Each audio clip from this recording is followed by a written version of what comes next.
Some of your fears come out of something someone said about you.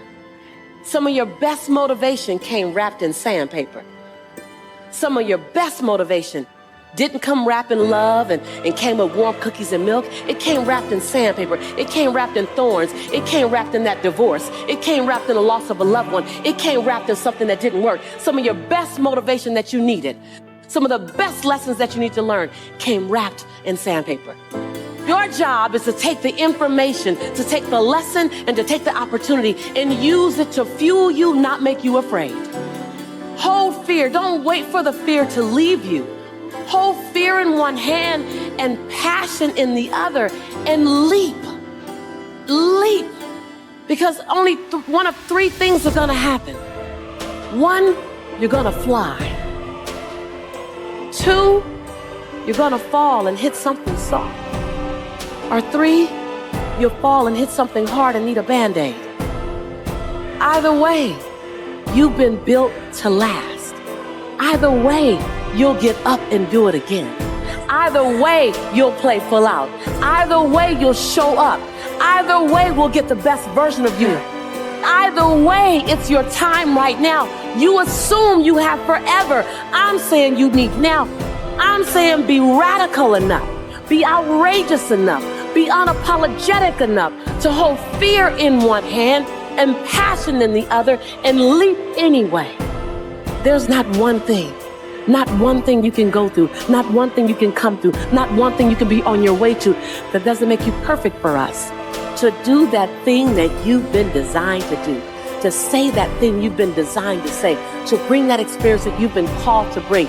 Are you willing to go to the edge and hold fear in one hand and passion in the other and leap? When I was in high school, I had stage phobia because I couldn't speak English. So in the English class, I had to present. I would hide in the bathroom because I don't want to speak.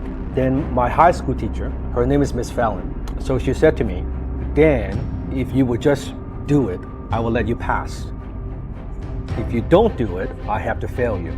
She said, why don't you stay after school and we practice? So I practiced and had to present. My hand would be like this. My hand was shaking like this. And my knees are locked. So I'm like this the whole time. I read through everything and look at the people, my classmates. Thank you. I finished. She let me pass. What I learned from that, I didn't die. And I made a decision that day. Miss Fallon believed in me more than I believe in myself. Never underestimate when you have someone believe in you more than you believe in yourself. So I made a decision that day. I'm gonna turn my biggest weakness into my greatest strength. What I'm most afraid of, I'm gonna make it my number one skill. So I could do this. So now, no longer fear. So it goes back to your team. Most people, they have either fear of success or fear of failure. They're two different things. So your team, you might think they're afraid of failures, but I think they're afraid of success. Fear of failure is when you try something and it doesn't work. Oh, I failed. Success is I try something, it works. Now how do I handle it? What if I make it and then lose it? So as a leader, you can't change people, forget it. You have to be the example. It's like a general leading an army. If you're fearless and you say, we are gonna go, we're gonna conquer, we're gonna do whatever it takes. The soldier's like, are you sure? Yes! Okay. When you're fearless, like you're a 10, they would be like a 6. If you are like a 4 or 5, they would be like a 2. So you need to be the risk taker. You need to go first. And whatever you do, you never share doubts with the team. So the team asks you, oh, are you sure you want to do this? Even though you're not so sure, we're doing it. Oh, what if it doesn't work? It's gonna work. What if I fail? We learn from it and we go. fear's not going away. The self-doubt's not going away. When you're competing at the highest level and the enemy gets a vote, whether it's in combat, whether it's in business, whether it's in sports, guess what? You're gonna have self-doubt and there's gonna be some fear. And that's a good thing because it's going to keep you humble enough to do the work. You've just gotta then be able to turn that into confidence when it comes time to compete. And remember, confidence is a choice. It's not something that you get, it's something that you do. And you do confidence with body language, like so get big with the body language, focus on the present moment, and when you talk to yourself, know what to say. Now, performance anxiety, where does that come from? Well, anxiety comes from when we start thinking about an outcome that's in the future that we can't control. If you start thinking about the outcome of an athletic contest, guess what? That's an outcome you don't control. You participate in it, you influence it, you don't control it. So focus less on the outcome that you're trying to get after because we know what that is, trying to win a game, trying to win a state championship, whatever it is. And focus on the process of what you need to do right now in this moment to get there.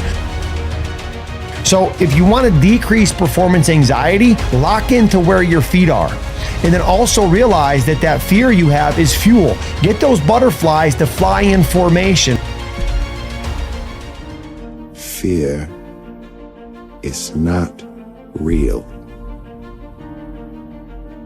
The only place that fear can exist is in our thoughts of the future. It is a product of our imagination, causing us to fear things that do not at present and may not ever exist. That is near insanity, Qatar. But do not misunderstand me. Danger is very real, but fear is a choice. Hold fear in one hand and passion in the other and leap. Leap. Because only one of three things are gonna happen. One, you're gonna fly. Two, you're gonna fall and hit something soft. Or three, you'll fall and hit something hard and need a Band-Aid. Either way, you've been built to last.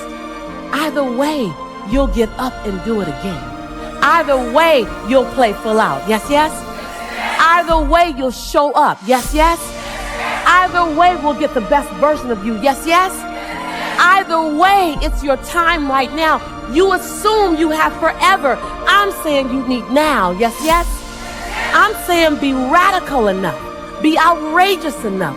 Be unapologetic enough to hold fear in one hand and passion in the other and leap anyway.